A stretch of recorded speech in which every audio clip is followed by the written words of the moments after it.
Check. Mic check. 1, 2. Yo, is this thing on or what? What is going on, everyone? Welcome back to another episode of the Platform Podcast. As always, I am your host, Dex. If you're watching on YouTube, make sure you guys hit that subscribe button. If you're listening to Apple Podcasts or Spotify, give us a follow. Leave a 5-star review, whatever kind of shit they got going on there. We got to get the algorithm activating activity going. And let's get it started, man. I don't even know what episode these are anymore, so it's probably 67 or something, but we'll figure it out. We got an awesome guest, originally from Florida. Now he's out here in Nashville doing his own thing, branding himself, throwing his own events. We're sitting down with the one, the only, Dumb Groove. What's going on, man? What up, man? How's it going? Good to see you. Good to see you, man. Glad you could take the time to come over here, hang out, meet the dog, sit in the studio. I mean, that's why we're all here, right? Yeah. I don't know if she's just out of frame, but she is actually laying here. She's getting more comfortable with the studio. Eventually, we're going to get her moved over to the corner here. I'm at least blessed with her presence. Yes. Cool. And cool. it's kind of fucked up, but she's laying right by you. Yeah. So, Yeah. So she got a thing with appreciates the dogs. guest. Yeah. But yeah, we got a lot going on, man. You got a lot of interesting new things that you're going to be looking forward to as we get into the spring and summer here. Yes, sir. And we're going to get into your story of getting started in this music industry and growing yourself as a DJ and your brand. So before we kick it off, I mean, let these viewers know a little bit about you, how you got started, where you're from, and how you got to Nashville, man. Yeah. So I have been through probably 3 different DJ identities by now. And some of you may know what that's like. But yeah, I'm born and raised Florida. I ended up in Palm Beach when I was about 9 years old, and I spent the majority of my life in Palm Beach, and that's where I started my DJ career. Started DJing when I was 20 years old, carrying my friends' bags into clubs so that they wouldn't check my ID. Don't do this at home. You're not the first guest to say that. I mean, hey, dude, you do what you got to do, right? I was a hype man before I was a DJ, right? And yeah, I didn't know what it was gonna become, but yeah, I just kept doing it and started playing in clubs and bars down in Palm Beach and started just dabbling in anything I could get into. And yeah, I just kept it going, and then later ended up moving to Nashville. The wind just kind of blew me here, and we'll get into that. But my brand has definitely transformed over time, and I think I'm really finally like kind of coming into what it is I want out of the music industry and stuff. But, yeah. I had already kind of been getting into it. You know, I was going to raves and stuff since I was like 17, 18 years old. And back then, like, I saw Skrillex play Cinema, you know? Like, that was the vibes back then. Cinema was popping. By the time I got into DJing, like, we were playing, like, Booyah by Showtek and Tsunami and, like, all those, like, really big room electronic Still songs. Bangers. Yeah. But then it was crazy, though, because, like, you know, that's when they were coming out. So it was a wild shift into those big room electronic songs coming from, like, the hard dubstep rave scene when I was younger. And I didn't know I wanted to be a DJ. I kind of just loved music. I come from a pretty musical family. You know, my parents were both born and raised in New York. My mom's Puerto Rican, my dad's Colombian, so just a lot of, you know, culture and music, and I just grew up around all that, and then going to Florida, the Florida music scene and everything that I gained from that. So yeah, so I started when I was 20, and like I said, carrying my homies' bags, going into clubs, and I just kind of went from there. So tell me a little bit about like the Florida area, the Palm Beach area, and what the music scene is like there. Because we have a couple venues out there. So we have 123 Datura. We have 4 in West Palm Beach that I do all the booking for. And then we also have Cucina, which is under our hospitality group umbrella. Cool. Yeah. I love Palm Beach and going out there. I mean, it's one of my favorite spots to play. When I go out there and get to play 4, is one of my favorite venues, like under our hospitality group that I do get to play. Yeah. But I always love just kind of walking around because West Palm Beach is a smaller town. I feel like you get to know people there pretty quickly. I mean, from the times that I've gone out there, I'm able to build relationships and network out there. But from you playing there and then being able to see other spots in the state of Florida, tell me a little bit about the music scene and kind of what it taught you. Yeah. I think like there's a level of versatility that comes from being a Florida bred DJ. You know, we are such a melting pot in Florida, especially the more south you go. Obviously, English is a second language by the time you get to Miami. So, so yeah, I think going into it, you just have to be a lot more open-minded as far as like what open format means to you and like the kind of music that you're playing and the kind of crowds that you're playing to. So I think like it gave me a very broad perspective on like what I was playing to start off with, you know, I actually DJ'd at this place called Copper Blues. It used to be in what used to be City Place, which is now leveled. It doesn't even exist anymore. We have one in Scottsdale, yeah. Yeah, and so I used to play Copper Blues. I was a rock DJ for like 3 years, not why I started DJing, but they gave me a residency, and at the time I was just trying to get into anything I could get into, and so yeah, like that's just an example of like just kind of like the wide range that I learned to play.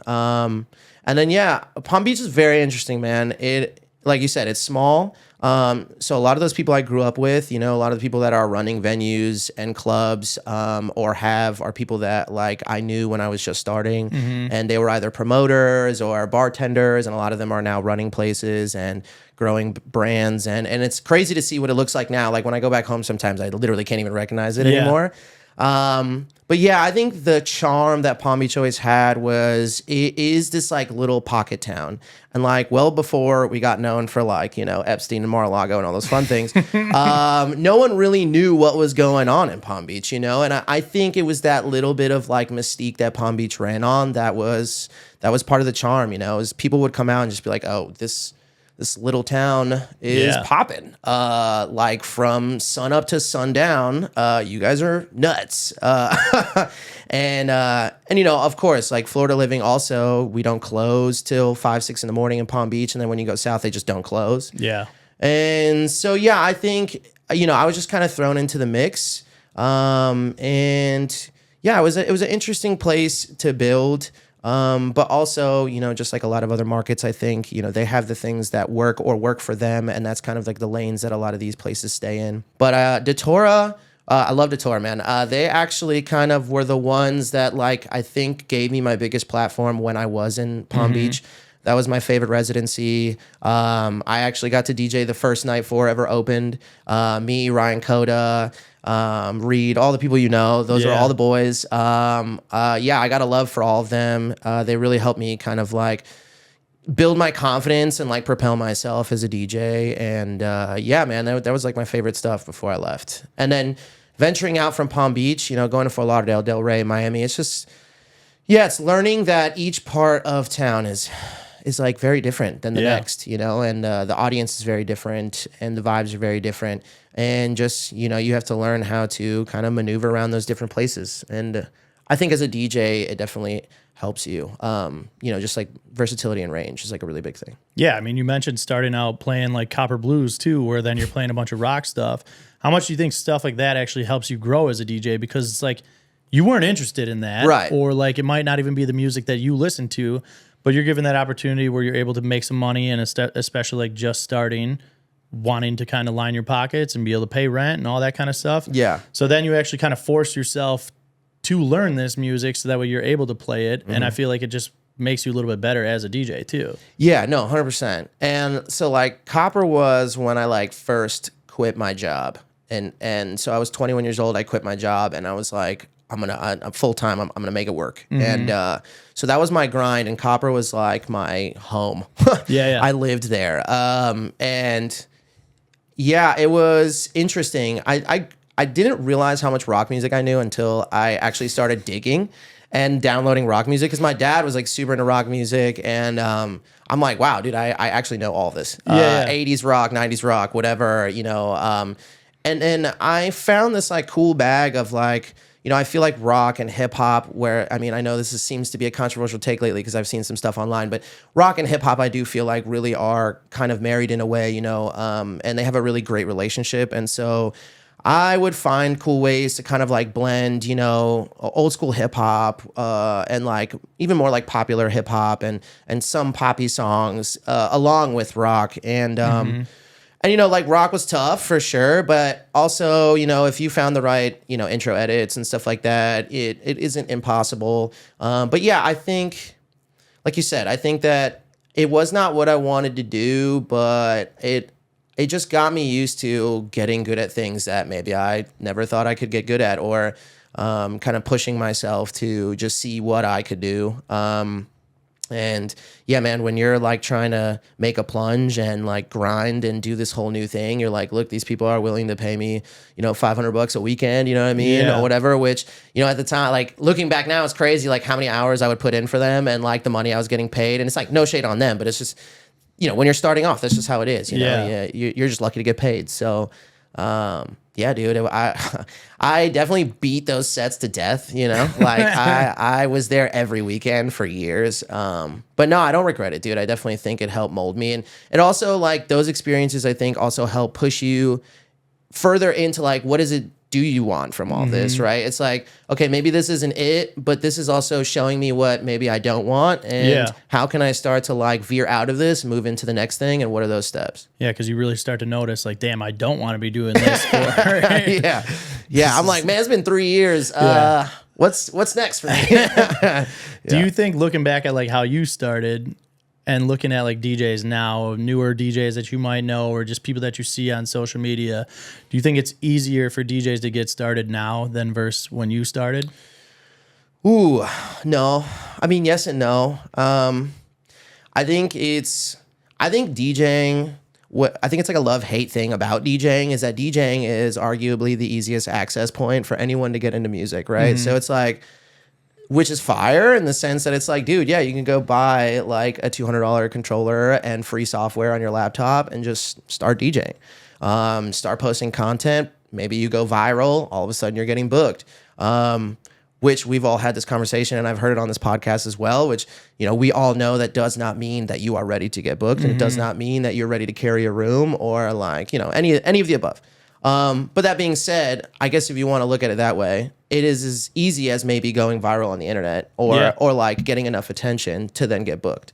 But do I think that there's like longevity in that? I mean, I think no. I think it's harder to get booked and then back it up. You know what I mean? And I think that because the access point is so easy, it's, I think, hard for people to realize that it's like, this isn't as easy as you may think it is. It's pretty difficult, especially being younger and not knowing older music. The people that are out spending money right now are 30-year-olds, 40-year-olds. The 20-year-olds they're out, but dude, if they don't have mommy daddy money, they're out. Like, you know what I mean? They pre-gamed and they're out already hammered. Like those aren't the people that are necessarily popping bottles all the time. You know what I mean? And so, I think that if you don't have that prior knowledge of like what was popping even like 10 years ago and how you can kind of blend that into like new things and kind of like build this unique experience for people that are in a wide range of ages. Yeah, man, like internet's not going to translate to an actual room full of people. Yeah. I feel like that's like one of the things where it is such an inclusive job, I guess, to have in the industry, where it makes it such an easy access point for so many people to get started. But then at the same time, like, people kind of get started with not really having like a knowledge of music. They just want to get started so they can look cool DJing or whatever it may be. And then it's like you're saying, like, if you don't know the music that you have to play to be able to kind of read this room and make the night successful, then it's going to be very, very noticeable.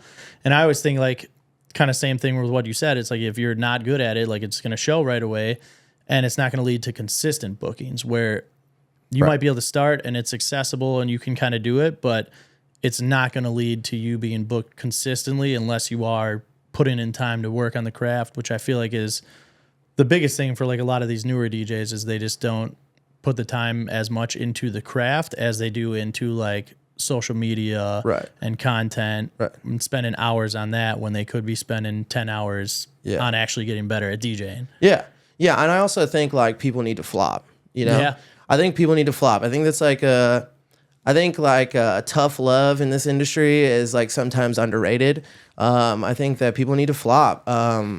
Like, I think you need to you need to know what it feels like for things to go wrong. Because as a DJ, especially if you're in this for the long haul and the long term, and then in any other vertical of this industry, like the only way you figure out how to like get better or do better, or, you know, even as simple as like setting up your cables, plugging in your laptop, like I think that's like the part that's getting lost in this art, like more than anything, is that like the expectations of you coming out as a DJ is like, cool, dude, I'm here. I'm just going to plug in. I'm going to play the best set of my life and you guys are all going to love me. And it's like, that's not always going to happen, dude. Yeah. And even as somebody who's done it for 12 years, it doesn't always happen. Like we all flop, even in our veteran years of DJing. There are nights where you're like, bro, my night was off. Like I did not play the right things.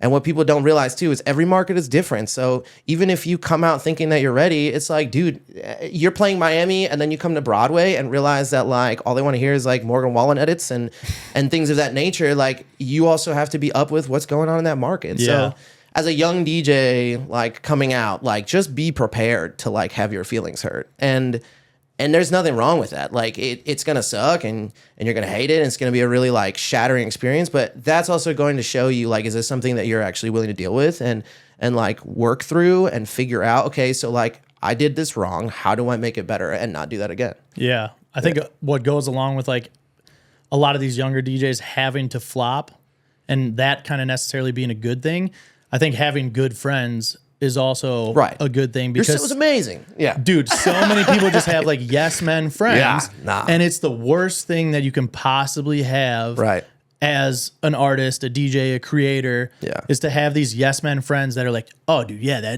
that content that you're posting is fire. Like, no, that shit sucks. Right. And it's fucking cringy and whatever. Like, tell them that. Right. Instead of just being like, yeah, dude, cool, I'm gonna like it. I'm gonna not do anything.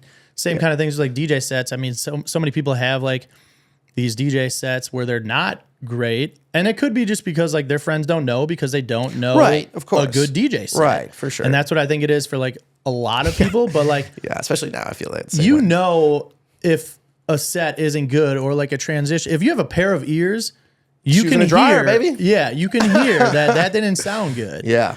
But then like another thing, like you said too, where there's so much lost in translation of just like even setup stuff. Like if I see a DJ and they don't even know how to set up their own equipment, I'm instantly like, why the fuck would I want to book you? Right. If you don't even know how to set up equipment, I already know that you don't know how to fucking DJ. Right. Facts. And it's funny because I've been in that situation a lot, especially like as we'll get into it. But when getting into booking, and it's like no shade on all these DJs that are coming up. You know, like I don't want people to feel discouraged when they hear things like this. I just want them to understand the reality of like what we're all doing. Yeah. And the gravity of like the amount of work that we're putting in to be great is like, you should also want to do those things.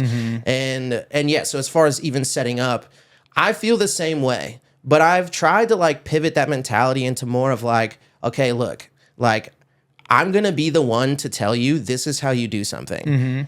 It's up to you to take what I tell you and take that and run with it. But if you choose to like continue not to care about things like this, then you're not going to get booked by anybody. And I'm just like, this is like constructive criticism. You know, at this point, I'm just trying to help you out. And you can take it as like an insult or whatever you want. But it's like, look, man, like I'm giving you a shot. This is how you do this stuff. I'm going to show you once and like write it down or do whatever you got to do. Because like later down the road, somebody's going to take this really seriously. This could be your big break and you lost it because of something this basic, you know? Yeah, because your ego got in the way or whatever it is. And it's like, you just didn't want to take the time to learn something that takes 2 seconds to learn. You've been DJing for 30 minutes and you think you're like John Summit. You need to relax, you know? It's like, this is, and it's not always going to be your big break, man. Sometimes it's just an opening set, but an opening set is just as important sometimes, It's like, if those bookers validate you, if they say, hey, this guy was a good opener, then that moves on. Just as much as if they say you were trash, that moves on. And that moves on to more than just that venue. Right, exactly. And you better believe it. Right, because 100%. people talk. Yeah. And the smaller the town, the worse it is. Yeah, so, that's true. Yeah. Very true. But yeah, let's talk about moving from that smaller town to the bigger city, Nashville now, and kind of just what led you to leave West Palm and come here.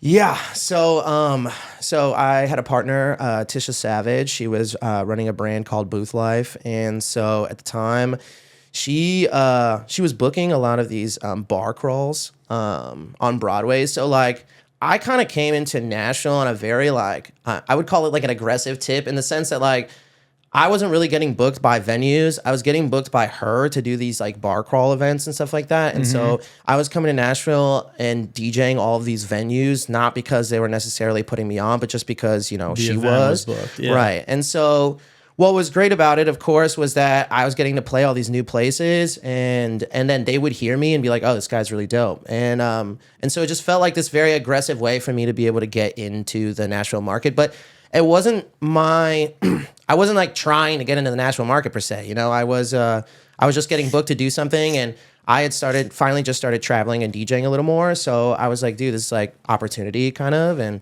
so, yeah, so I was traveling back and forth. I started coming here in like 2018. And then I had a conversation with her one day and I was like, hey, you know, like this is kind of like where I want to be and what I'm trying to hit, like, you know, financially and my goals as like, you know, an upcoming DJ. And so the agreement was kind of that she was like, you know, going to manage me and help me get booked. And she already was all the time anyways. And you know, work was popping, man. I'm going to be totally transparent. When I came to Nashville in 2018, I was a little unimpressed, you know, coming from a market like Florida and hearing a lot of these DJs, you know, I mean, dude, again, no shade. They held it down, right? Like, I also don't think maybe there wasn't a real like DJ bar set. I feel like, you know what I mean? Like, obviously they're like goats out here, like Big Bro, Rate Wonder is like, you know, that's my boy. And yeah, I mean, there's people like him and tons of people that were already running Broadway that, you know, were doing their thing. But, you know, just, you know, from a 25-year-old perspective at the time, I was coming out here and I was like, this is okay, but I think I could do better. And so I was that was kind of what really swayed me was I was like, this is a new city, a new place. I felt like I had capped out in Palm Beach. I felt like, you know, I grew up there. It was kind of my hometown. All these people knew me even since I was 20 years old. Some of them knew me since I was like 16. So it's like kind of hard to like level up when these people still see you as the kid that they once knew, you know what I mean? Mm-hmm. And so I can't really build an image or build an identity somewhere that they already know. Like they've known me at my worst, my best, you know, whatever. And so, yeah, the wind just blew me here. She was like, dude, let's run it. And I said, okay, cool. And I flew out here and did some stuff, left here, not even 48 hours, the tornadoes hit. Wild. Like, she's like calling me from her bathtub, freaking out. I'm like, dude, I had literally just swerved the tornadoes, which was insane. And then soon after, the plan was, I'm like, look, I'm gonna get an apartment, but for the time being, I'm gonna crash with you, and just DJ because I was getting booked already. It was, you know, so it was SEC. And so, like, during SEC, as everyone knows in Nashville, the bookings are usually insane because big sport town, so tons of bookings all day, every day.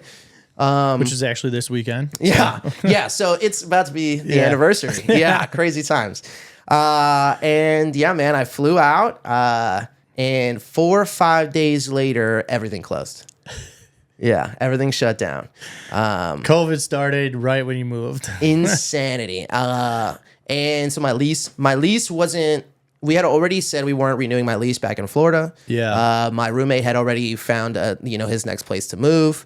I was just kind of in this like period of like, do I stay and thug it out in Nashville? I don't know a lot of people.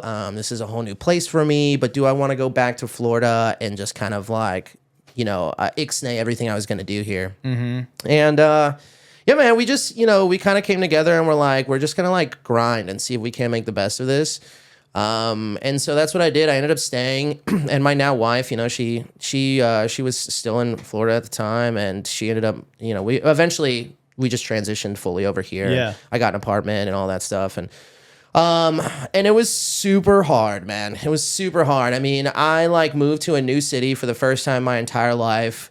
Away from anyone that I knew to a place where I only knew like 2 people, and I now have no career, and I'm just like, dope. I'm in limbo. Don't even have an opportunity to work. Right, yeah. And I mean, I was 25, 26 years old, so, it's kind of a dipshit with money, I didn't have like a big safety net, like as a DJ when you're 26 years old and you're just kind of popping, you're just blowing all your fucking money anyways. So it's like... wasn't the smartest, and it was definitely a big learning experience. Mm-hmm. And just to kind of cut through a lot of it, we spent a chunk of years trying to dabble into other things. We got into other like event curating things and just all kinds of different little business ideas and stuff that we would eventually just kind of, go in and out of. And it was hard to make a lot of these things work, like we didn't have a lot of capital, and we also were just like fighting against the tide of like everything changing from there on out. The world kind of just like went upside down for the next at least 3 years. Things were just really crazy, and so then I was in and out of DJing, and I was at Nashville Underground during the COVID era, of which it blew up. Mm-hmm. I actually met Tanner when in like 2018, 2019, we did a Halloween party, and Tanner had just moved to Nashville. And so me and Tanner got pretty tight from there. And then we were throwing parties at Nashville Underground, me and Tisha. And so Fustin ended up like putting me on, if you know Fustin. Mm-hmm. And so, yeah, it was like he's the me, doing stuff Fustin. for like Dom Dollar now? Yeah, he's doing all sorts of stuff now, man. Yeah. But yeah, it was like us running it for a while, and it was a little crazy. And I mean, it was fun in the sense that it would get after like COVID, and slowly we started to open back up. It got packed. It was packed all the time, and it literally felt like we were DJing a festival on a regular weekend. I mean, like that rooftop was at the time like the biggest rooftop, and it was nuts for a while. But I would end up being in and out of there because I had a lot of disagreements with ownership and with how things were ran there. Which we'll later get into as to also why I ended up kind of out of Broadway altogether. I kind of just got cooked with the whole Broadway scene personally. Yeah. But yeah, that was kind of my transition, and it took a while, but eventually I found myself back into DJing kind of full force again, and hardcore, and just kind of like coming at it from, a different angle now, and just like a totally different perspective on like, I guess, what I want and, my identity as a DJ. So a couple things from like when you started, like obviously you're doing these events and coming out here while you're still living in Florida.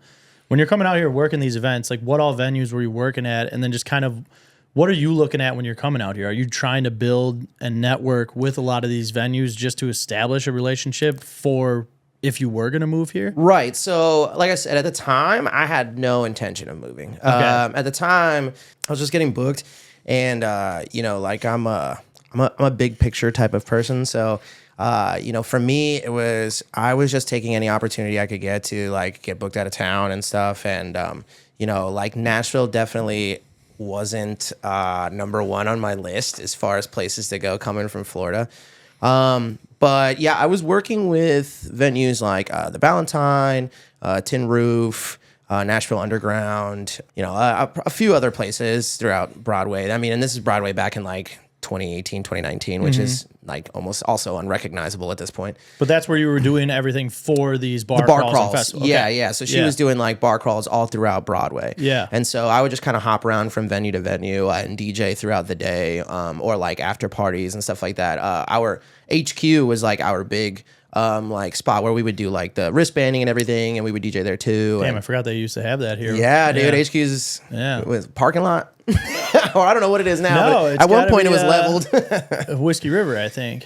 Oh, yeah, I think so. I think that's where it was. Yeah. Right. It was like right across from Barstool, pretty much. That was that building that used to like next to that parking lot. Yeah. So Whiskey River. Yeah, I think that's what it is now. Yeah. So but yeah. Anyway, so that's I was hopping around these venues. I really wasn't trying to be out here like that. I was just like, dude, I just want to go somewhere new and DJ somewhere new. But Tisha at the time, she was trying to network with all of these venues because she had already moved here from Florida, and that was her thing, was like just trying to coordinate these events and grow that brand. And so she was networking with all of these venues. And at the time, I was just like, dude, I just want to get booked to DJ. What really started me wanting to come to Nashville, I guess, was the last couple times I came out here.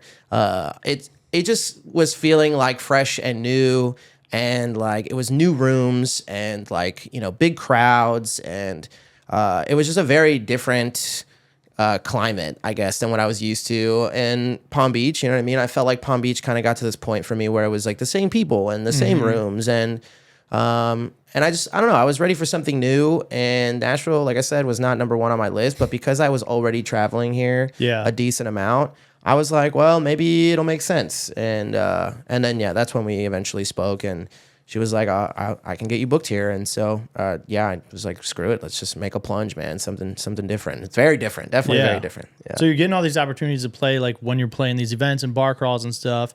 Obviously, then when you move here, everything shuts down. Yeah.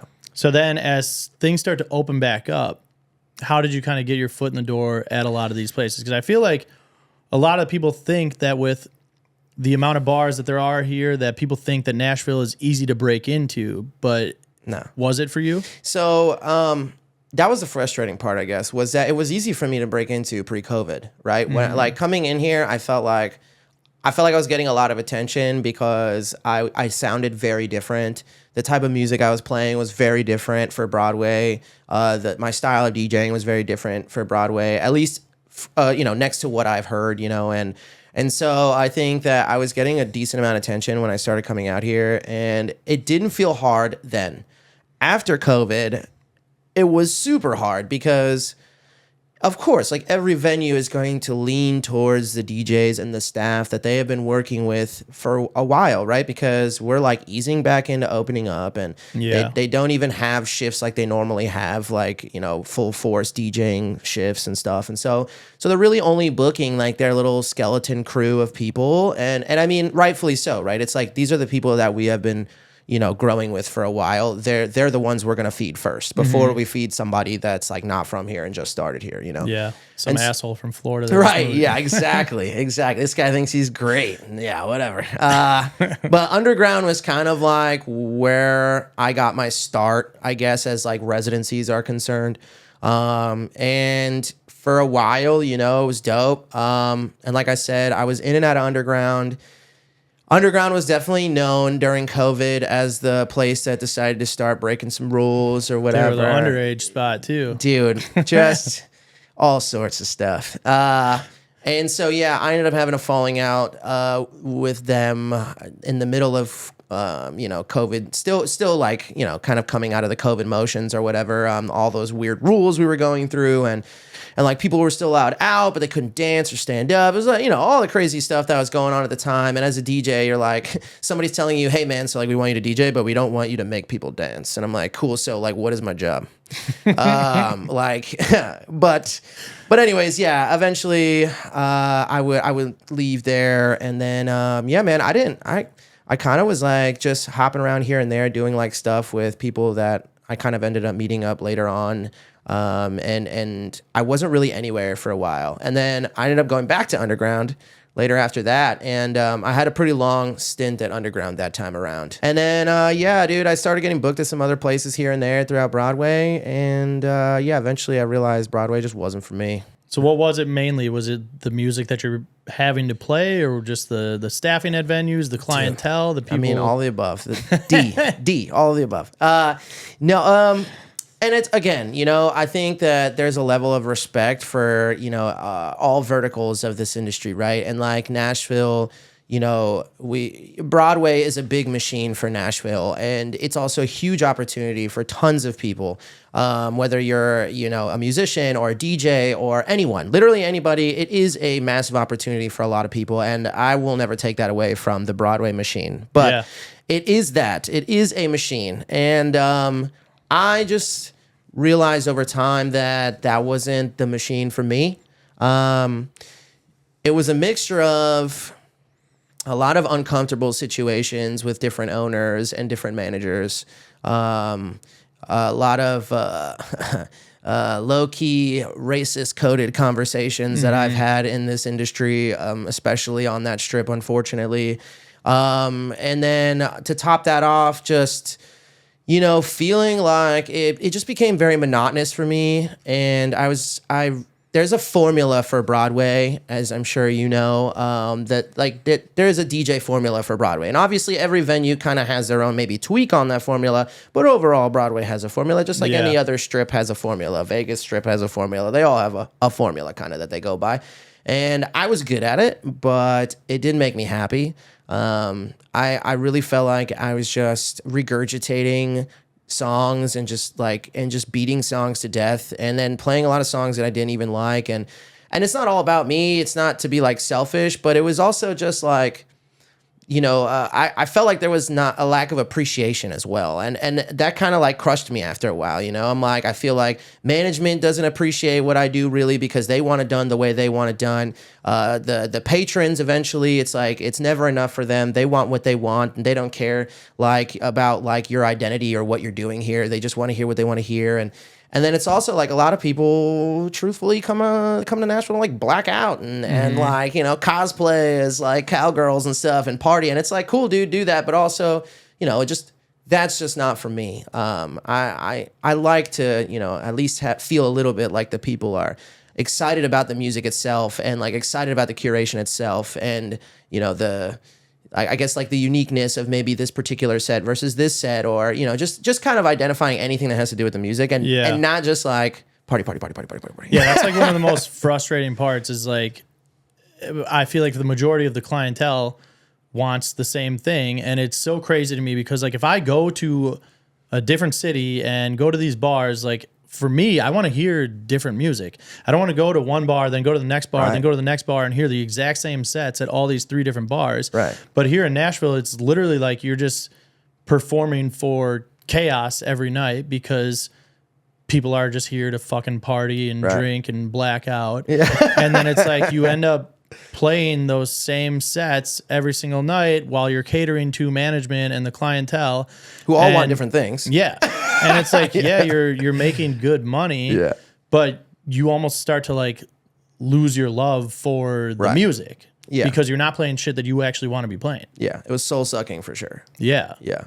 And it kind of didn't feel like the money was great, but after a while, the money just wasn't worth it anymore. Like I got to a point where I was leaving work, quite frankly, very frustrated. And it was just something that I just found I had a hard time shaking. And so after a while, I spoke to my wife about it, and, it was just like a thing of, is it okay if I say no to things? Is it okay if I start, maybe making a little less money for a while and like reassessing, what I want from all this? Because the truth is, like, I just felt like I wasn't going anywhere. Yeah. I felt very stagnant. I'm like, I don't feel like I stand out. I don't feel like I'm doing anything special. And again, this is just my personal experience with it, but that was just how I felt. And so I was like, dude, I need to figure out like how I make this more like centered around the things that I want, and so that I can go home happy. So at least to some degree, I'm like, I had a good night, and it was fun, and I got to be me a little bit, even if it's a little bit, I got to be me. And so that's kind of like what kickstarted my like I'm just gonna leave Broadway, and I pretty much did. Yeah, it's a tough situation because you want to obviously make money, but then it's like you also want some sort of integrity for yourself as an artist and your brand. If you're trying to go that artist route, like if you're trying to just do the open format thing and be that kind of DJ in your town, obviously here it's like Broadway, but like more power to you. Right. And that's totally cool. But like exactly for people that want to aspire to be more of an artist or curator and start their own parties and start their own brand and be putting out music, it's tough to then go and play a Broadway style set 3 nights a week or however many times. Yeah. And people like us are doing 10 sets. Yeah. Right. So it's like, if you've done this long enough, you're doing sometimes 10 sets, you're doing triples. Yeah, and that's the harder part. It's like there's so much work on Broadway that like Friday, Saturday, Sunday, you can do 3 sets a day. Yeah. And you're making hella money, but you're like brain dead. Yeah. And then if you're not even enjoying it, then you're really like super burnt out. Yeah. And again, like you said, I mean, if that's some people, that's what they want, and that's dope for them, and I hope that works out for them. And I think that it also takes time to like understand what you want from being an artist or a DJ or any of it. Some people it doesn't. Some people are like, this is what I want, and I know it, and I'm in it, and that's what I'm doing. Sticking to it, right? And I mean, dude, power to those people, because I am not one of them. And that shit's hard because it's like you're not gonna be able to get started doing that right away. So you have to either be giving up money, or you have to have some sort of like you're sacrificing because being able to kind of start your own brand and do all this stuff isn't going to come overnight. So you're putting off a lot of these other gigs to kind of protect your brand while you're also building it. So it's fucking hard. Right. And I think also going back to like even the the newer DJs getting into this, I think that's also another thing that a lot of them don't like. That it's not something that they understand because it's not something they're thinking about when they're like getting into it, right? They're like, I just want to do this thing. And then you get into it and you start to realize, oh, the people that are making money aren't even really doing the thing that I want to do. Like they're playing all these other things. So it's like, okay, so do I want to like keep working a day job and like try and build myself as like an artist that produces or makes music and builds a brand, or do I want to make this my life? And then also have to, sacrifice or understand that like I'm gonna have to get good at doing something that I don't even want to do really to make the money. But at least I'm getting the experience. I'm putting in the hours and I'm getting out there and I'm building relationships. Which I mean, I'm a firm believer of just, dude, you just gotta throw yourself in the mix, man. Like the longer you spend not in the mix, like you're kind of robbing yourself of a lot of opportunities and networking and things of that nature. But yes, it's hard, dude. It's all tough. Yeah, the quote unquote open format style of things too, I definitely feel like burns DJs out more than if you're throwing a curated event that you're able to build week to week and play new music and introduce clientele to new music from week to week versus like the open format thing where you essentially are stuck playing the same 40, 50, 100, 200 songs Greatest hits to this crowd. Yeah. Yeah. And then ultimately you left Broadway. Yeah. Started It's Given Global. You got the shirt on already too, repping the brand. Yeah. Tell me about how that got started and what the party's all about. Yeah. So when I was going through this transitional period, post me leaving Broadway, I was starting to do stuff, locally a little bit more. And then I started kind of venturing to like, some parties. At this point, obviously, I had a decent amount of like homies and stuff that were in different verticals of the music scene here in Nashville. And I went to a couple parties and I ended up meeting my now partner, Dame Luz. And, I love her. She's super dope. Dominican from the Bronx, well-traveled, has been DJing for a very long time, curated her own parties back in New York and in Philly and in Oakland. And she's just kind of been in a bunch of different scenes and, been in the game for a good amount of time. And so we like met each other. She actually met my wife first. And then it was just kind of a thing of like, let's get together and talk. And yeah, it was crazy. It was just one of those like, just clicked, we just kind of sat together one day and I was already in the headspace of wanting to grow something. I had started a party series in Florida before I left. It was called Yum Yum. It was I named it Yum Yum because we had late night sushi. We had like a sushi chef doing sushi in the middle of the party till like 3-4 a.m. That's awesome. Yeah, and me and my boy D-Dubs, he's part of a collective called Flavor in Florida. Shout out to them because they holding it down in Palm Beach as well. And so like that was kind of where I got my chops in like coordinating a party and curating something. And I really loved that feeling. Like that feeling of I'm building a space, I'm building an audience, I'm building a sound, and everything is cohesive and everybody is here for what you're providing them. And like the reason these people keep coming back and the reason it continues to build is because they know what you're giving them. And so it's instead of you just having to serve something different to people every single night and like it's not always like what you want it to be and you might hate it. At this point, it's now serving them something that you're passionate about and so are these people. And it's really more of like a collective space, really more than anything else. And so that was where I got that first feeling. And so at this time, now that I'm kind of transitioning, I'm like, I want that back. I want that feeling again. And so how do I go about that in this new city? And also like, where am I at musically now that I've changed a lot at this point. So yeah. So we met and then it was crazy. We were just kind of in the same phase, She had been here, I think, like a couple years, a year or two or something like that. And, coming from obviously these like melting pot cities, like big mecca cities, like everything that she knew was diversity and these eclectic rooms and like, loud club music and like this wide range of sound that was like so far away from what, like the regular open format that I had been doing for a long time. And I mean, these were all passion sounds for me. These were things that I loved, but I felt like I wasn't really able to ever play or like, utilize those crates at all anywhere really. So when we spoke, it was just kind of a thing of, can we get it?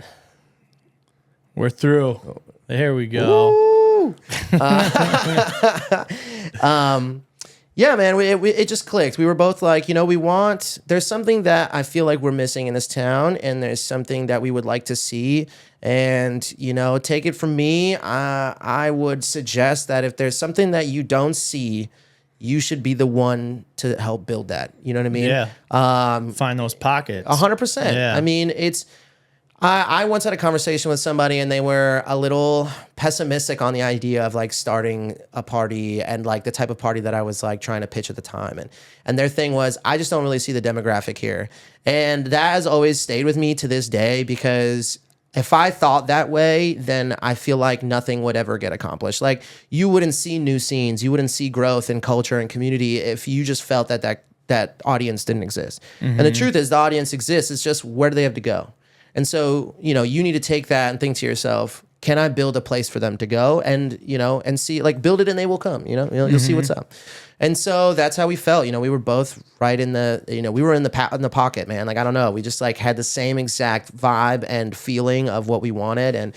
And so we sat down at a coffee shop in October of 2023 and just like wrote like 150 names of parties, and landed on It's Giving Global. Which I feel like you guys are early to like the It's Giving. Yeah. Like, if you're starting in 2023, you guys might have been like we were one of the first people with the It's Giving line. Oh yeah, it was a phrase that was coined really heavy in like the queer scene, and Damelus has done a lot in the queer scene, and so and my wife, like, she's very like into all of those things. She's the first person that like brought me to drag and to all of these like cool events that like I've never experienced or been to. And so at the time, I feel like It's Giving was really heavy in that, and then It's Giving eventually like expanded to like, it was just a phrase everybody said. And so at the time we were like, It's Giving Global just felt right. And no, the big one is that it wasn't on Instagram, it wasn't on TikTok, it wasn't on anything. And as you know, building a brand, that's almost the hardest part half the time, is finding something that hasn't been coined already. Yeah,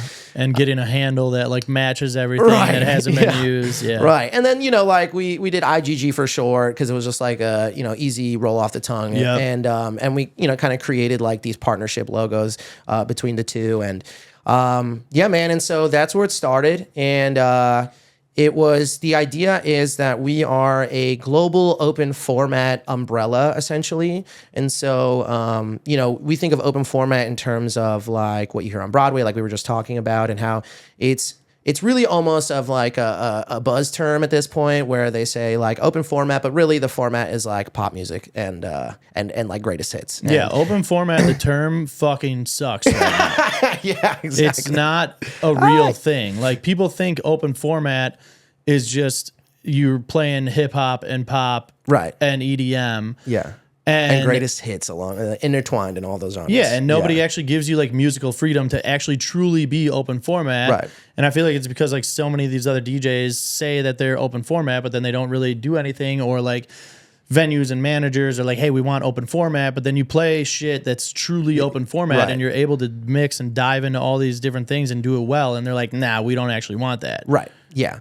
Yeah, and I mean that's one of the most frustrating things, I think, even in like working with new venues and stuff. I think a lot of times they use that phrase like open format, and it's like, okay, like I think we really need to get to a point where we're being a lot more specific about what we want here, because like open format truly is like, it should be anyways, a broad general term almost. Yeah, like if you say that and I start playing like Latin and I'm a piano, right, and Afrobeat and all this kind of shit, and you're like, we don't want that. Right. And it's like, then that's you don't want not open format. Yeah. Like, Then just tell me the genres that you want. You just want rock and pop and hip hop. Right. Like, and just be clear about that. But, it is what it is. Yeah. So we like to say global open format. Because, a lot of our influences are from music from around the world. And the idea was that, utilizing a lot of like edits and mashups and remixes. It's like, it was a way for us to kind of spoon feed people new sounds and like music that's like being like blowing up around the world, but in a way that they can still kind of relate to it, and I feel like that's the one thing that I was a huge SoundCloud head. I still am a huge SoundCloud head forever. And obviously we all know it's because these songs can't get licensed half the time. Yeah, because labels fucking suck right now too. So you're hearing you're hearing edits and remixes and stuff that you'll never hear ever anywhere ever, because they're not really out. So I was always a huge SoundCloud head, and that's, you know, kind of what brought me into that. And I, you know, coming from South Florida, obviously, and then also, like I said, Latin background, you know, just I've just always had all of these different musical influences, you know, and then, you know, same for Dame Luz, you know, she's, you know, also culture and just like being surrounded by such a wide range of music. So, yeah, that was kind of the vibe, was global open format, and then it's kind of turned into how we're more of like It's Giving Global is more of an umbrella for like different themed parties and different events and different series that we throw all under the It's Giving Global umbrella. Whether it's like right now we have a party called Salsa y Más, where it's salsa, merengue, bachata, and then, you know, we'll kind of mix in a little bit of like reggaeton and dembow and stuff, but it's really like highlighting more salsa, merengue, bachata, because, you know, just right now everybody's like, there's a huge resurgence in that, in those genres, you know, with Bad Bunny and all of them bringing that back. And so, but that's just an example of like a party series that we throw, and we'll throw different series and different things, and we'll highlight different genres, especially depending on like if we have headliners and stuff like that, whether it's like, you know, we've had Nanus from Chicago, where that's more like, you know, juke, but then she'll take like her Palestinian influence and kind of mix that in with like, you know, up-tempo electronic and stuff like that. And then, you know, we've had like FS Green, we've had then other like Latin forward DJs. We had Dos Flacos from the Bronx. They're doing like amazing things over there, so it was super cool to have them, which is like also another like global but like Latin electronic fusion. And so it's really cool, because especially for a town like Nashville, where you know, unfortunately, I just don't feel that diversity is necessarily the highlight of Nashville, as Broadway is just such the big selling point for this city. And the truth is Nashville's super diverse, you know, and like anyone that actually lives here knows that like in the surrounding areas and Antioch and like, you know, all these different like, you know, pocket towns and stuff, like it's super diverse, and there's a lot of culture, and a lot of these people are just looking for places to go and be together and like feel safe and have fun and hear the music that they want to hear. And so, yeah, I think it was just like a perfect storm, you know. I think we hit the pocket, like, you know, when it needed to happen, and it's just been it's been up since then. Yeah, I feel like it's nice to actually be able to go into stuff like that and know that you're going to hear something different, and just kind of open up your mind a little bit to be like, all right, I'm gonna go hear some fucking new music and get put on to some new stuff that I might have never even heard of, or this artist that I've never even heard of, or even like this style of music that you may have never heard of, and then being able to kind of go to all these different parties and get introduced to some new shit. Yeah. Yeah, and I think like, you know, even as my personal brand, like as Dumb Groove and stuff, a lot of that like was born off of the idea of like, you remember those old textbooks, the For Dummies books. And so like I like had this vision in my head of like, you know, kind of like DJing music for dummies, like in my head. And, you know, I've posted some content that kind of reflects that here and there. And the idea though is like, I just think that and I mean, I'm not speaking for everybody, but in a general sense, like especially in like the commercial top 40 world, I think we've like really kind of lost the educational aspect of what DJing is, you know, and like introducing people to new music and like, you know, showing them culture and maybe something they never knew that they would actually love. And so it's cool because now that's like kind of my focus all around, whether it's my personal brand or It's Giving Global, like I get to really like do those things. And yeah, it's dope. Yeah, that's what I was gonna say, is like something like It's Giving Global or just your personal brand. Like if you look at kind of the problems in nightlife or in the music industry, like do you think that It's Giving Global is kind of giving you guys opportunities to kind of try and right that ship or like fix those problems? Yeah, 100%. I think it's like, I don't know, it almost feels like an act of rebellion, you know? Yeah. It's in a positive way, you know? I think it's, and I think also what kind of really was cool when we started throwing parties is that it was almost in like unsuspecting places, you know? Like we started in East Nashville, and you know, we started with a shout out to Golden Pony. They're moving locations right now, but shout out to them. They were really the first venue that gave us an opportunity to throw a party. And, you know, it really started with us just like, I was literally like renting Tanner's sound equipment, renting a U-Haul, loading it up myself and like building out the whole situation ourselves. And we just started super ground up. And I think that everyone kind of feels that energy from the very beginning, that this has always been a grassroots thing. This has always been, just like us trying to build a space and being able to do it in places like, Golden Pony and then Rosemary. And then eventually we moved on to like Virgin, and we were doing pool parties there.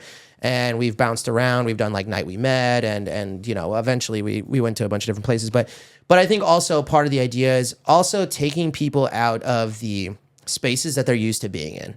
I think it's taking this sound and these different sounds and bringing them to places that maybe these people didn't think this would ever be there, And I'll transparently say that Broadway hasn't really been on our radar as far as doing that, only because I still like really care about the comfortability of my patrons. And I think to some degree, you're toting a fine line of like what could happen, just like bringing a lot of diversity into a room on Broadway, depending on where you're at. It's just like it's a weird kind of because I taboo. feel like even the normal foot traffic that you would get on Broadway, like would come to a party like that and just like not enjoy it and then talk shit or do whatever. And it's and the people that are there enjoying the event, that are supporters and followers of it and came there to enjoy that music. Right.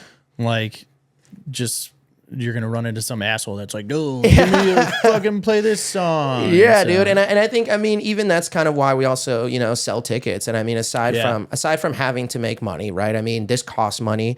Anyone that's in the curation space and production space, I don't think this is talked about enough. But dude, we have to make money, dude. We have to sell tickets. Like sometimes I think people think we're just like gouging people and we're just selling tickets for no reason, or no, like shit all costs money to throw events. And I mean the bigger the better you want it, the more it costs, man. And it's a gamble, man. I mean, the reality is I could sell 100 tickets for $20-$25 and I'm in the hole thousands of dollars. You know what I mean? And not only am I in the hole, but now the party looks dead and you don't even want to be there. Yeah. But the point that I was getting at was that I think also another key reason why we sell tickets is because like you are paying for that experience. You are paying for that room. You are paying for that environment. You are paying to know that, okay, I'm going to be around the people that want to be around this. Yeah. And people that come to the door and say, oh, why am I going to spend $20 for that? I'm like, well, then this isn't for you. And that's cool, man. Like I'm a huge believer. I don't need anyone's business. You know what I mean? Like this is for these people.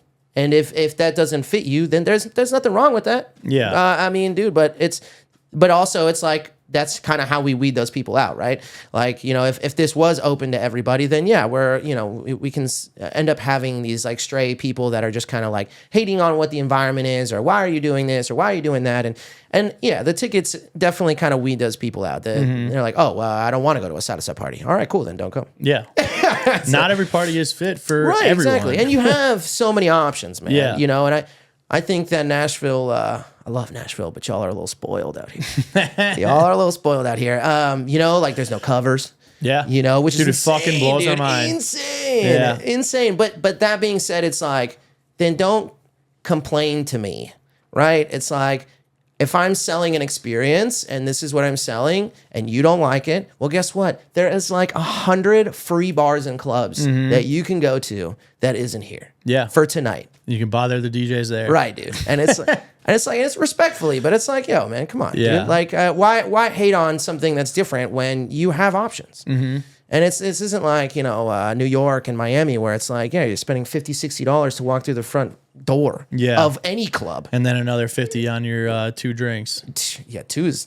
I don't know, maybe one. 1.5, yeah. Yeah, 1.5. Yeah, a double. I was trying to be nice, but yeah. So Yeah. where do you see everything going with It's Giving Global? I mean, obviously it's got the event. Yeah. You have branding and merchandise. You have all these other kind of things that you kind of expand into. This was actually kind of a mock shirt I made years ago.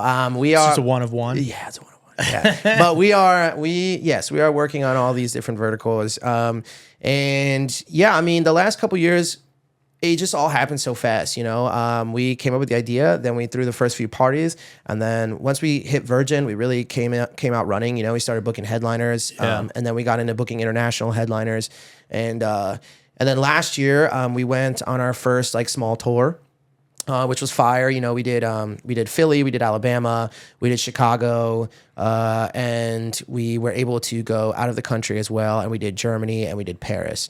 And it's fucking awesome. Yeah, dude, it was fire. It was amazing. And I think like, if I'm talking about future, it's definitely expanding on that. I would like to do, or we would like to do some bigger things in Nashville as well. Start to see what it looks like, trying to scale things up a little bit. And but definitely, we intend on traveling more. That is not going to end. The touring is like where my heart is, and I think Damelus would say the same. We love traveling, and just everything that comes with it, and then also just seeing how different sounds are received in different cities and different countries, and it was kind of crazy how that all happened. And I think that this year, a big goal will be to continue touring, to try and reach some new cities and new countries, and we'll see what we have in store, what new announcements we got coming up. I can't say too much yet, but we're definitely working on some bigger things, and we're getting hit up by some really cool acts and stuff. So we definitely have some stuff lined So how up. do you go about getting your foot in the door in a lot of these other cities and different countries at that point too, where you're obviously having social media content, things like that, that represent the brand and the event itself. But as far as providing value to someone in a completely other city or a completely new country who most of the demographic may have never heard of the event or may have never been to one. Yeah. How do you kind of present that value to these venues to be able to kind of put these events on there? So I will say a lot of it is, just like the rest of the business, who you know. Biggest part of nightlife and music industry. Dude, the truth is, and that's why I said, like, number one thing, man, throw yourself in it, number one thing. Even if you're not DJing, be outside, dude. Be outside, be networking, be talking, because that's the only way you're going to get anywhere.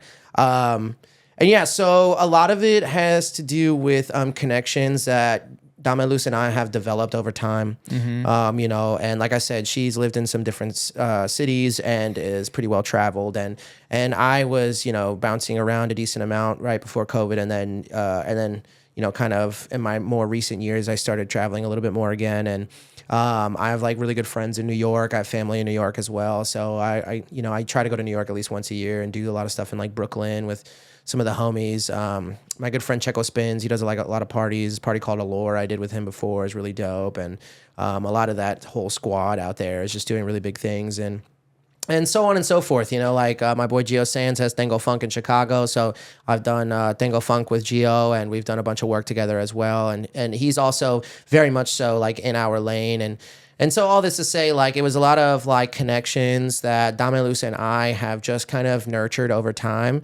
And then, truthfully, a lot of it was kind of what we built the brand on, which was, connection. And so it's not just about introducing Nashville to new sounds and new music, but it's also about introducing new DJs to Nashville and Nashville to new DJs. And I think that, like those bridging connections are like where you start to see true growth, right? Because now you're booking DJs and artists that are also curating, and they also have their own vibes and their own like connections and stuff in those different cities. And I think that's kind of where we started really making those connections.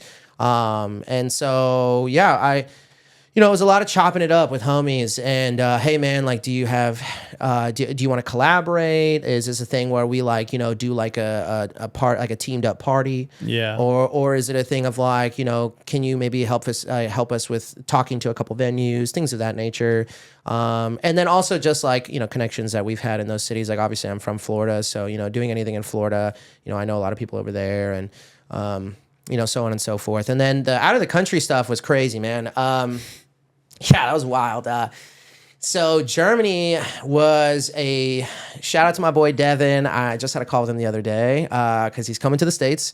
And so we're working on some performances for my boy Devin coming from Germany. And dude, I heard this edit on a remix on SoundCloud, and I was like, damn, this remix is fire. And then I looked at his SoundCloud page and I liked all his remixes. I'm like, dude, this is all dope. Went to his Instagram, shot him a message, and was like, yo, man, I just wanted to say, love your edits and your remixes are fire. And if I catch any videos of me playing these at one of my parties or something, I'll make sure to send it your way and, keep making them type deal. And literally sparked a conversation.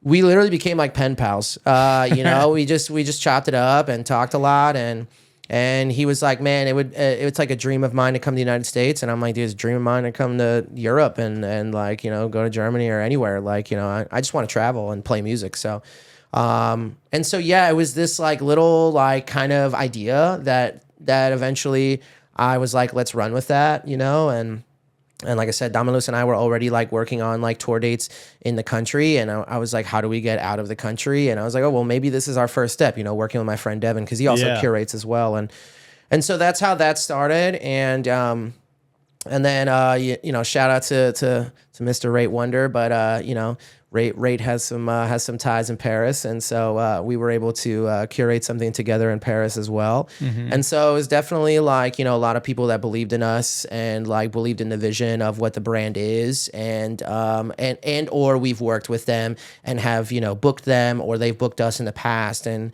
so, yeah, it's definitely like just a lot of connections that we've been nurturing. And I mean, I think that's, you know, super important in this game in general, you know, like, you know, try not to burn bridges unless, you know, there's really a good reason to burn those bridges. You know, sometimes there is valid reasons, but yeah, dude. And so one thing led to another, and we ended up flying into Munich in Germany, landing, getting picked up by my friend Devin, whom I've never met in person. Yeah. Yeah. Picks us up Legit from pen pals. Yeah. Picks us up from Munich.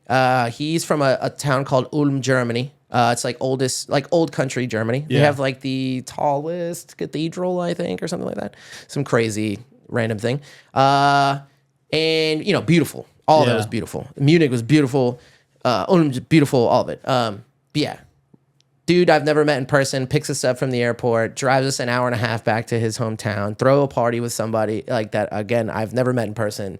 It was great. Met like some really cool people, a lot of his homies, his close friends, a fashion designer. It's called Benico, and it's all like sourced from Germany, like super dope, like just all this like really cool like scene culture stuff that, you know, like I know nothing about, so it was just super exciting. And then, dude, we road tripped together from Germany to Paris, a 7-hour drive from Ulm, Germany, with like two strangers practically. And it was fire, man. It was like just a great memory, great experience, you know, and like now we're all super tight, and then we all did Paris together. So when we curated the party in Paris, I also had my homie Devin from Germany come DJ that party with us in Paris. And so it was fire, man. It was like Damaluz, myself, Devin, and Rate Wonder, and then my boy Merchant, who's also crushing it right now, just blowing up in the Afro House scene. And he was already in London, so I was like, bro, like fly out to Paris, dog, or hop on a train. And so like it was just crazy, this like group of us out in Paris doing this party together, man. And it was fire. It was a super great experience. But yeah. That's what it is, man. A lot of it is connections, man. Build those connections, network. Don't be afraid, you know, just shoot your shots. It's not always going to work out. And again, you might flop, but dude, like all of it is worth it. You know what I mean? Like, and it's getting your foot in the door of those markets, in the door of those cities. And it's also like the image that you're putting out, you know, like people see tour, people see the travel, people see you're there. Like people don't know absolutely everything, you know, maybe your sets suck, but nobody knows that, you know, like the internet doesn't know. And like, you know, right now, unfortunately, the algorithm and the internet is kind of like what matters. So as long as outside looking in, they're like, damn, bro, that was fire. And then, you know, like, man, he's going to Paris, he's going to Germany, he's going to all these places. Yeah, my set didn't suck. That was fire. It was great. It was great. All of our sets were fire, man. It was great. But that's awesome. It's dope. And Damaluz is, man, you know, she's an amazing partner. She like has really, you know, she was a huge part of and is a huge part of the curation and the organizing and the connections and a lot of the booking. And she dabbles in so many different things. And definitely the brand would not be what it is if it wasn't both of us kind of just working our strengths. Gotcha. Yeah, I'm excited, man. What's the next one we got? You got anything lined up currently? Yeah, I mean, by the time that you can talk about. Yeah, by the time this podcast comes out, it'll probably already happen. So, but we do have a series right now called Salsa y Mas. I was talking about it a little bit earlier, and we're doing that at Blind Barber. We've been doing that since December, and we'll have another one at the end of March. We haven't released our dates for April yet. But we should hopefully have at least one or two things going on in April. So yeah, unfortunately, as of right now, I can't say anything yet. But stay on the lookout. We'll stay on the lookout. Yeah, we'll plug all the Instagram handles, 100%. Everything like that. Make sure people can go check them out. Yeah, for sure. Love it, man. Yeah. Well, before we get into these last couple things, Yeah. anything else we gotta pitch, we gotta promote? Pitch and promote. Let's see. I don't know, man. Yeah, I mean, look out for my personal stuff as well.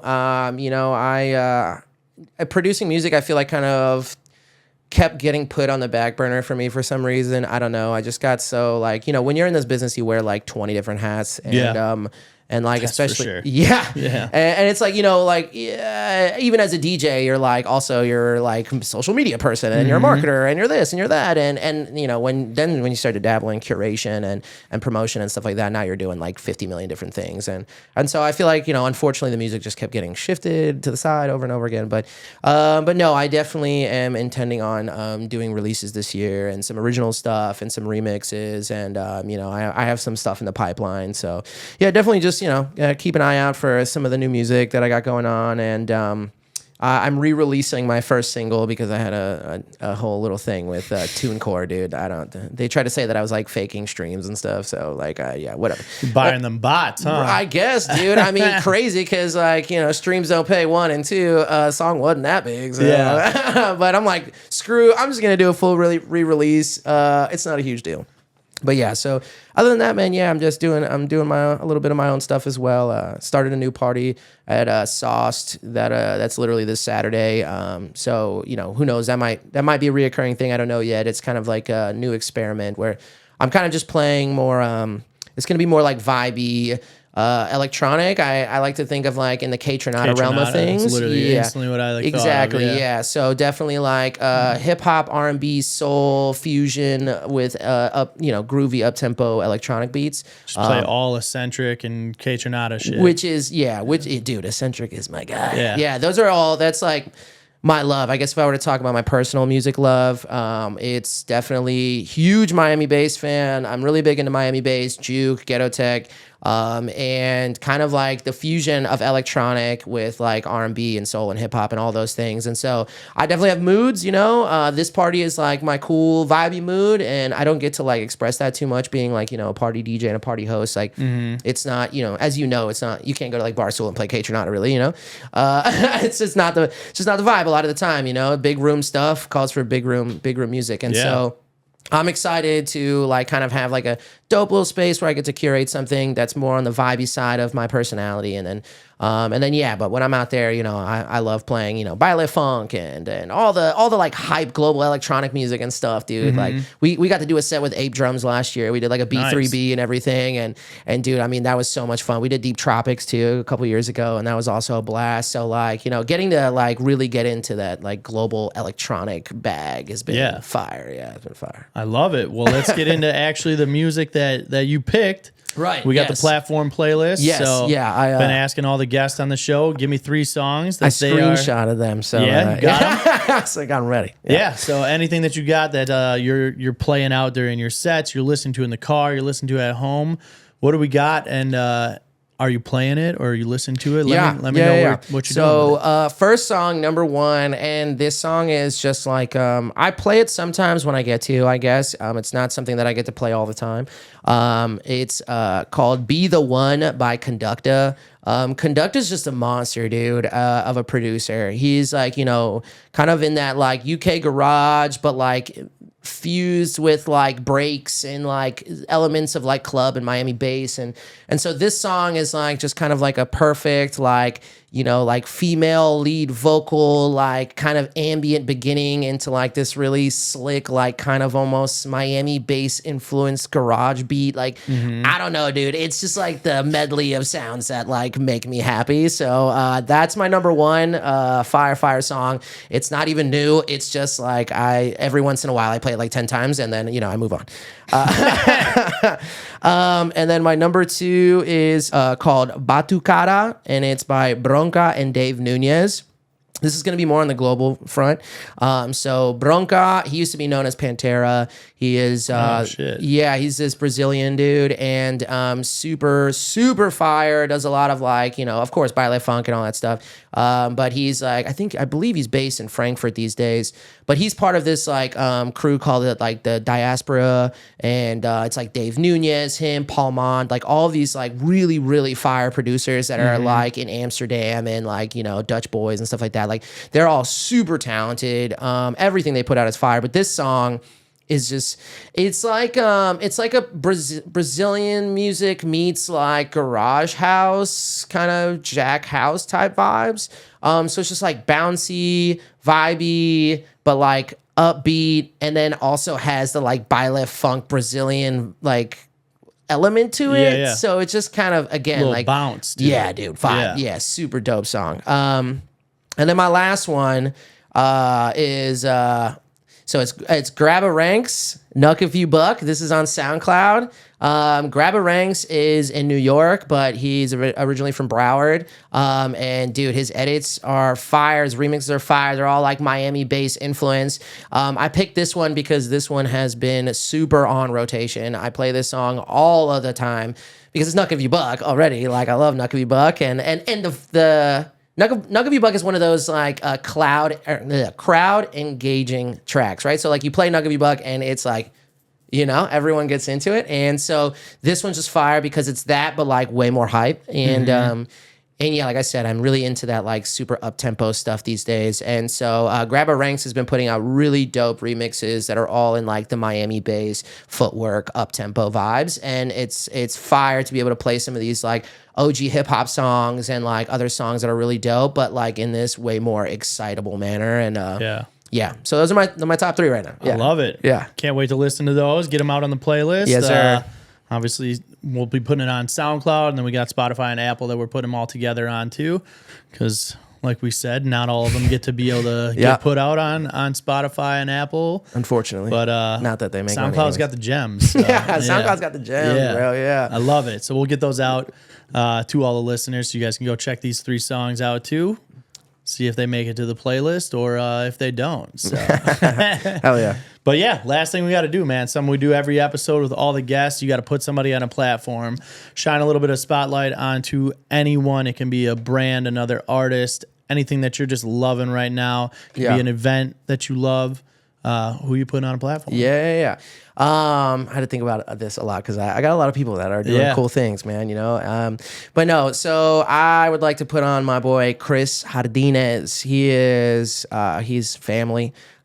He has a brand called Holiday of Music. He also has a brand called Suncoast Consulting. So he is, a partner of It's Giving Global. He's like helped us really like, propel our brand. But aside from that, Holiday of Music is a kind of like a media brand, and he's a photographer and content, and he does festivals. He's taking pictures of like all of these massive artists, and he's literally like at festivals every week, pretty much just taking pictures and getting all this content with massive artists and working with all of these amazing people. And it's crazy how like many mutuals now we have in the DJ space, even as we like make mutuals in higher tiers of the DJ space. Like Paper Water is good friends of ours, and he's worked with Paper Water, and Paper Water is popping off now in Miami. Coco and Breezy, people like that, where he's been able to really get like tight with and do work with, and like I mean, I shout out to him, man, because It's Giving Global, aside from Damelus, and I being the key parts, we wouldn't be where we are without our team, and we definitely wouldn't have as many eyeballs if he wasn't involved. And aside from that, man, he's just a great person trying to build a great brand. The idea of Holiday of Music is exactly that enjoying music should feel like a holiday. And so I like that. And so that's check him out, man. And Suncoast Consulting, if you need any marketing consulting, man, he is a guy. He's worked with a lot of big firms and big companies and venues and artists. And so man, that's the one. I love it. Cool. Yeah. We'll make sure we get him added so you guys can go check him out, see both kind of sides of the brands that he has to offer. And then everything for It's Giving Global, we'll make sure we put all those in the description so people can go follow the event. Boom. They can follow you. They can follow Damelus. Yeah. And stay up to date with what we got coming. But thank you, man, so much. It was awesome to have you on here. Pick your brain. Yeah. Get a little bit of insight to your history into the music, and then talk about all the shit that you got going on, which is exciting for the future here. So, hey man, thanks I for having me, appreciate bro. it. Yeah, it's been a blast. Yeah. Again, if you guys are watching on YouTube, make sure you guys hit that subscribe button. Leave some comments on here for Dumb Groove. Let him know what questions you guys got, when all of his next shit is coming out. Make sure he pushes his stuff on SoundCloud so you guys can listen to it. Facts. Force him to get into the production stuff and put some stuff out. So No more excuses. I love it, man. And then if you're listening to Apple Podcasts or Spotify, make sure you guys give us a follow. Until then, we'll see you guys next Wednesday. Peace. Peace. Check. Mic check. 1, 2. Yo, is this thing on or what?